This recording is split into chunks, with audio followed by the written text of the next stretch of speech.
अस्सलामुअलैकुम। बोलिस में कहते हैं खुशामदीद। मैं हूं आपके साथ रमशा साजिद। हेडलाइंस आप जान चुके हैं, बुलेटिन का आगाज करेंगे। सबसे पहले बात करेंगे सुप्रीम कोर्ट ने दोबारा गिनती में कामयाब लीगी अरकान अब्दुल रहमान कांजो, अजहर कयूम और जुल्फिकार अहमद को बहाल कर दिया है। तीनों उम्मीदवारों की दरख्वास्तें मंजूर कर ली गई हैं।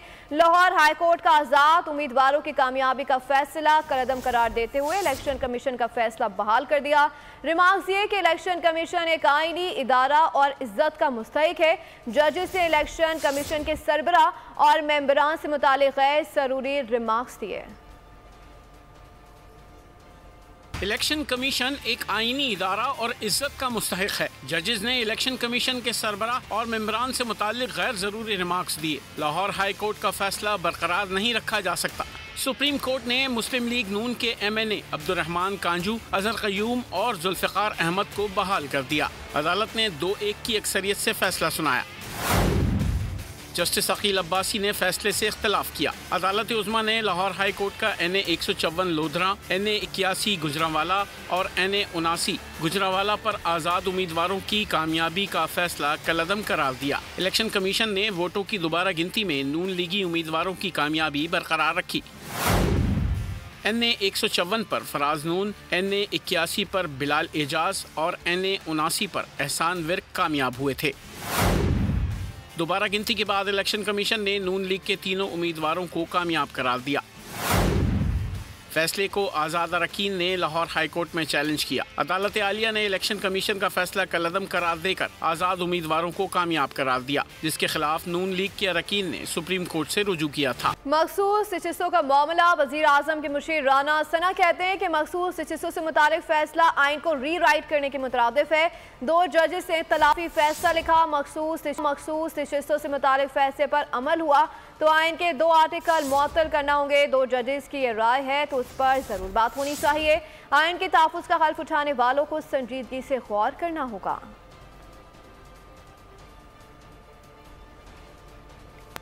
किसी को इदारों के खिलाफ मनफी मुहिम चलाने की इजाज़त नहीं देंगे। वफाकी वज़ीर दाखिला मोहसिन नकवी की MQM के कन्वीनर खालिद महबूब सिद्दीकी से मुलाकात में गुफ्तगू। दोनों रहनुमाओं के रियासती इदारों के खिलाफ शरंगेज़ प्रोपेगेंडे की शदीद अल्फाज में मज़म्मत की गई।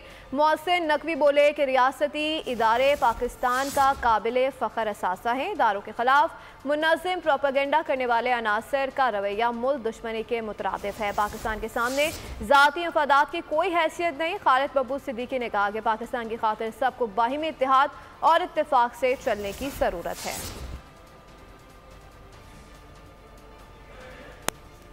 शाहिद खान ने नैब पर शदीद तनकीद करते हुए कहा कि इस इदारे को बंद करना ही बेहतर होगा वरना मुल्क चलाना मुश्किल हो जाएगा। कहा कि रेफरेंस 4 साल 2 माह बाद वापस लिया गया। कहा कि मैं पेशगोई कर चुका था कि PTI हुकूमत जाते ही शहजाद अकबर बैरून मुल्क चले जाएंगे। 9 मई से मुतालिक बुशरा बीबी की 12 मुकदमात में जमानत की दरख्वास्त खारिज कर दी गई है। रावलपिंडी की अडियाला जेल में अदालत ने बुशरा बीबी से 9 मई के मुकदमात की तफ्तीश 7 रोज से मुकम्मल करने का हुक्म दे दिया। अदालत ने कहा कि मुलजिम जब इतने सारे मुकदमात में गिरफ्तार हो तो तफ्तीश जरूरी है। शेख रशीद, शिबली फराज, गुलाम सरवर खान, सदाकत अब्बासी, शीरी मजारी, आजम स्वाति और दीगर अदालत में पेश हुए। 9 मई के 500 से जायद मुल्जिमान की हाजिरी लगाई गई। बानी PTI को कमरे अदालत में पेश किया गया। अदालत ने 9 मई मुकदमात की समाअत 22 अगस्त तक मुलतवी कर दी। वज़ीर इत्तलात पंजाब अस्मा बुखारी एक बार फिर मुखालफीन पर बरस पड़ी। कहा कि समझ नहीं आई कि 9 मई में जुडिशल कमीशन की जरूरत क्यों है। ये लोग अदालती हथौड़े से इंसाफ के अमल को तबाह करना चाहते हैं। बानी PTI ने कहा था कि मुझे गिरफ्तार किया गया तो लोगों ने कैंट ही जाना था। बानी PTI अब कैसे कह सकते हैं कि वो हमारे लोग नहीं थे? क्या हसन नियाजी, डॉक्टर यास्मीन राशिद और दीगर PTI के नहीं थे? क्या महज इत्तेफाक था कि मुजाहिरीन हर शहर में फौजी तंसीबात तक पहुंच गए? कौमी बजट की जानिब से सेविंग अकाउंट्स पर शरह मुनाफा में कमी कर दी गई है। अलामे के मुताबिक कलील मुद्दती सेविंग सर्टिफिकेट का मुनाफा 134 बेसिस पॉइंट्स कम करके 17.9% कर दिया गया, जबकि इस्लामिक सेविंग अकाउंट्स का मुनाफा 1.5 बेसिस पॉइंट्स कम करके 19% कर दिया गया। इसके अलावा कौमी बजट की दीगर स्कीम्स का मुनाफा बरकरार रखा गया है। कोपहमाओं को बचाने वाले मुराद सतपारा जिंदगी की बाजी हार गए। अल्पाइन क्लब के नायब सदर अयाज चगरी ने ब्रॉडपिक पर जख्मी पाकिस्तानी कोपहमा की मौत की तस्दीक कर दी है। पाक फौज ने 6 माह कोपहमाओं को बेस कैंप पहुंचा दिया। अयाज चगरी के मुताबिक रेस्क्यू मुराद सतपारा के जस्ते खाकी को बेस कैंप लाने की कोशिश करेंगे। मुहिम जोई का एक और बाब बंद। पाकिस्तानी कोहे पैमा मुराद सतपारा जाँ बहक हो गए। अल्पाइन क्लब के नायब सदर अयाज शिगरी ने मौत की तस्दीक कर दी। स्कर्दू में मुराद सतपारा 8047 मीटर बुलंद चोटी ब्रॉडपीक की मुहिम जोई के दौरान जख्मी हुए थे, जिसके बाद पाक फौज ने रेस्क्यू ऑपरेशन शुरू किया था।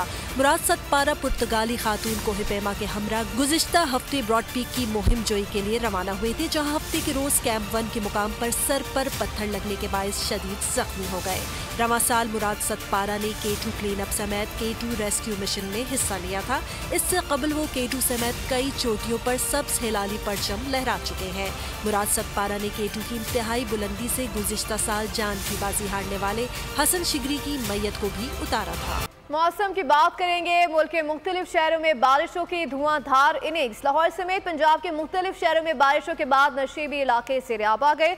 जुड़वा शहरों में भी बादल बरसे। भिम्बर आजाद कश्मीर में बारिश के दौरान घर की छत गिर गई। एक शख्स चल बसा, 4 जख्मी हो गए। मरी गलियात और कश्मीर में लैंडस्लाइडिंग के बायस ट्रैफिक की आमदोरफ्त मुतासर होने का खदशा है। मुल्क में मानसून के बैक टू बैक स्पेल। मुख्तलिफ शहरों में हो गया जल थल एक। बागों के शहर लाहौर में बादल बरसे। मुख्तलिफ इलाकों में पानी जमा हो गया। नारोवाल, पतोकी, मंचनाबाद और दीगर शहरों में तेज बारिश से सड़कें तालाब का मंजर पेश करने लगी। जुड़वा शहरों में भी बारिश के बाद नशीबी इलाके ज़ेर-ए-आब आ गए। आजाद कश्मीर में सुरमई बादलों ने डेरे डाल लिए। गरज चमक के साथ बारिश से जल थल एक हो गया। हादसात में 2 बच्चों समेत 3 अफराद जान की बाजी हार गए। भंबर आजाद कश्मीर में बारिश के दौरान घर की छत गिर गई। एक शख्स चल बसा, 4 जख्मी हुए। महकमा मौसमियात ने बारिशों का सिलसिला जारी रहने की पेशगोई कर दी। नदी नालों में तुग़यानी और अर्बन फ्लडिंग का खदशा भी जाहिर किया गया है। मरी गलियात और कश्मीर में लैंडस्लाइडिंग के बायस ट्रैफिक की आमदोरफ्त मुतासर होने का खदशा है। शदीद बारिशों से मर्दान, सवाबी, नौशहरा, पेशावर के नशीबी इलाके ज़ेर-ए-आब आ सकते हैं। कराची का मौसम सुहाना है। ऐसे में फिशिंग के शौकीन अफराद की बड़ी तादाद ने 2 दरिया का रुख कर लिया। खवातीन, बच्चे, बड़े सभी फिशिंग में मसरूफ हैं। किसी के हाथ मछली लगी और कोई अब तक मुंतजिर है। शहरियों का क्या कहना है, जानते हैं कराची की नुमाइंदा मरियम हसन से। फ़िशिंग के शौकीन अफराद जो हैं उनकी एक बड़ी तादाद मौजूद है और हम 2 दरिया पर ही मौजूद हैं। एक शहरी हमारे साथ मौजूद हैं जो कि फ़िशिंग के बहुत ज़्यादा शौकीन हैं। हम उनसे बात करते हैं। क्या आप वीकली यहाँ पर आते हैं और कौन सा सीज़न सबसे ज़्यादा अच्छा होता है फ़िशिंग के लिए? आज सुबह से आपने कितनी फ़िशेज़ जो हैं वो कैच की हैं और ये भी बताइएगा कि कितना इन्जॉय कर रहे हैं, क्योंकि आप बच्चों को भी साथ लाए हुए हैं अपने।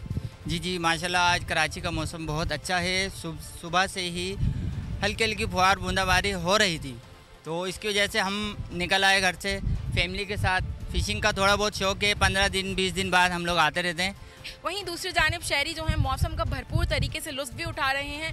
महकमा मौसमियात के मुताबिक बूंदाबांदी और हल्की बारिश का सिलसिला जो है वक्फे से कल तक जारी रहने का। मरियम हसन अपडेट करी थी, आपका शुक्रिया। मांडरी के मकाम पर तबाहशुदा पुल की दोबारा तामीर मुकम्मल कर ली गई है। पुल की बरवक्त तामीर पाक फौज और FWO की काविशों से मुमकिन हुई।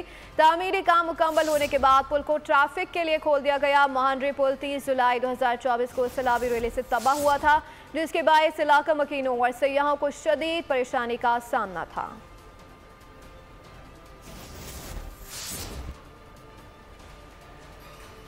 अपडेट करें आपको इस हवाले से। मांडरी के मकाम पर तबाहशुदा पुल की दोबारा तामीर मुकम्मल कर ली गई है। पुल की बरवक्त तामीर पाक फौज और FWO की काविशों से मुमकिन हुई है। दी खबर शामिल करते हुए आपको बताएं कि पेरिस ओलंपिक्स में तारीख रकम करने वाले कौमी एथलीट अरशद नदीम का वतन वापसी पर पुरतपाक खैर मकदम किया गया। लाहौर एयरपोर्ट पर उनका शानदार इस्तकबाल किया गया और वफाकी सूबाई वज़रा, अहले खाना और मद्दाहों ने इस्तकबाल किया। अवाम ने अपने हीरो को कंधों पर उठाया। फूलों की पत्तियां निछावर की गई। मंचलों ने भंगड़े भी डाले। फ़ख्रे पाकिस्तान अरशद नदीम का वतन वापसी पर शानदार इस्तकबाल किया गया। लाहौर से मियां चन्नू पहुंचे तो पूरा शहर उमड़ आया। कौमी हीरो की एक झलक देखने के लिए हज़ारों लोग जमा हुए। शहर को अरशद नदीम के बैनर्स और पाकिस्तान के झंडों से सजाया गया। शहरियों ने भंगड़े डाले, अरशद जिंदाबाद और पाकिस्तान जिंदाबाद के नारे लगाए। खेलों की दुनिया का सबसे बड़ा मेला पेरिस ओलंपिक्स तमाम तरनाइयों और दिलकशी के साथ इख्तिताम पसीर हो गया। पेरिस के ओलंपिक स्टेडियम में शानदार इख्तितामी तकरीब, फनकारों ने खूब रंग जमाया। हॉलीवुड अदाकार टॉम क्रूज की मुनफरिद अंदाज में एंट्री हुई। स्टेडियम की छत से छलांग लगाकर ओलंपिक फ्लैग वसूल किया। आतिशबाजी का शानदार मुजाहरा किया गया। पेरिस ओलंपिक्स अमेरिका की 12 दस्ते के साथ खत्म हो गए। मुकाबलों के इख्तिताम पर अमेरिका ने 40 गोल्ड समेत 126 मेडल्स के साथ पहली पोजीशन हासिल की। चीन 40 तलाई और 91 मजमूई तमगों के साथ दूसरे नंबर पर रहा। जापान ने 20 सोने के तमगों के साथ तीसरी पोजीशन हासिल की। पाकिस्तान एक गोल्ड मेडल के साथ मुश्तरका तौर पर 62वें नंबर पर रहा। अरशद नदीम ने पाकिस्तान के लिए जेवलिन थ्रो में तलाई तमगा जीता। मेडल टेबल पर भारत पाकिस्तान से नीचे रहा, 6 मेडल्स के साथ 71वां नंबर रहा। सब्सक्राइब करें और बेल दबाएं ताकि कोई खबर रह न जाए।